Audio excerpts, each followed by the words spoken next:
అలాగే ఇప్పటి వరకు చాలా అక్రమ కేసులు చూసాం మనం అనేక చోట్ల. తర్వాత అనేక బైండ్ ఓవర్ కేసులు, వాళ్ళని జైల్లో పెట్టడం. ఇప్పుడు ప్రభుత్వం మారింది. దీనిపైన అంటే ఒక మీ కుటుంబమే కాదు, లేకపోతే మీ అనుచరగణమే కాదు, రాష్ట్ర వ్యాప్తంగా అదే పరిస్థితి మనకి చూసాం. మీరు ఇప్పుడు వచ్చిన ప్రభుత్వాన్ని, ముఖ్యమంత్రిని ఏం డిమాండ్ చేయబోతున్నారు? నేనైతే ఏమి డిమాండ్ చేసేది లేదు. గవర్నమెంట్ తన పని తను చేసుకుంటూ పోతుంది. మనమేం ప్రత్యేకంగా డిమాండ్ చేయాల్సిన అవసరం లేదు. డిమాండ్ చేసేవాళ్ళు చాలామంది ఉన్నారు. నేను జగన్మోహన్ రెడ్డి ఇది చేయండి అని మాత్రం నేను డిమాండ్ చేయను. గవర్నమెంట్ తన డ్యూటీ తను చేస్తుందంటే, తన కార్యక్రమాలు తను చేస్తుంది.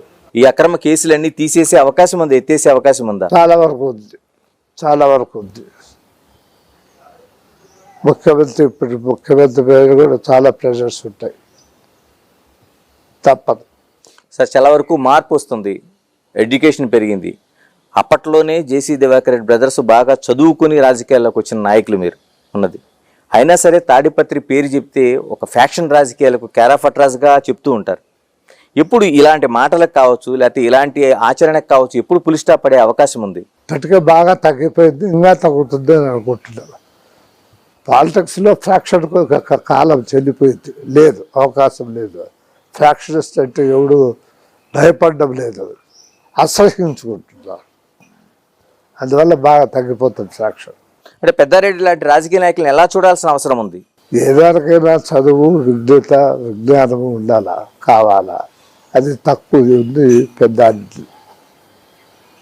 ఆయన కూడా మారతాడు, మారక తప్పదు. పరిస్థితులు అట్లా చేస్తాయి, మారతాడు, తప్పదు, మారక తప్పదు. సార్, రాజకీయాల్లోకి వచ్చిన తర్వాత మీరు ఎంత సంపాదించారో లెక్క కట్టలేం, కానీ మీరు ఎంత నష్టపోయారో దగ్గర నుంచి ప్రజలు చాలా వరకు చూశారు ఉన్నది. అలాంటి రాజకీయాలను ఇంకా మీరు ప్రేమిస్తూనే ఉన్నారు. కక్ష రాజకీయాలు అనేది మా కాలంలో లేదు. ఇప్పుడు కక్ష రాజకీయాలు అనేవి వచ్చాయి. జగన్మోహన్ రెడ్డి కక్ష రాజకీయాలు చేశారు, అట్లాగే లోకల్గా ఉన్నటువంటి వాళ్ళు చేశారు.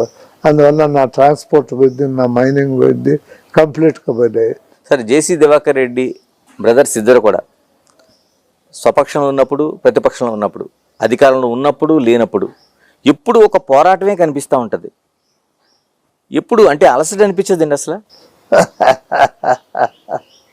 అనిపిస్తుంది,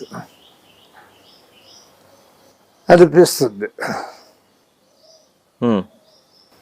ఏం చేయలేము, ఉన్న పరిస్థితులకు అనుగుణంగా దాన్ని సర్చ్ చేసుకుంటా పోవాలి తప్ప నా చేత కాదని చేతులు ఎత్తడానికి వీల్లేదు. ఇలా మీ వారసులుగా పవన్ కావచ్చు, పవన్ రెడ్డి కావచ్చు, లేదా అస్మిత్ రెడ్డి కావచ్చు. అస్మిత్ రెడ్డి ఇప్పుడు ఎమ్మెల్యేగా చూస్తున్నాం. ఏమనిపిస్తుంది? మీ వారసత్వం అలా కొనసాగుతుంది, ఇంకా పవన్ గారి ముందుకు రావాల్సిన అవసరం ఉందనుకుంటా.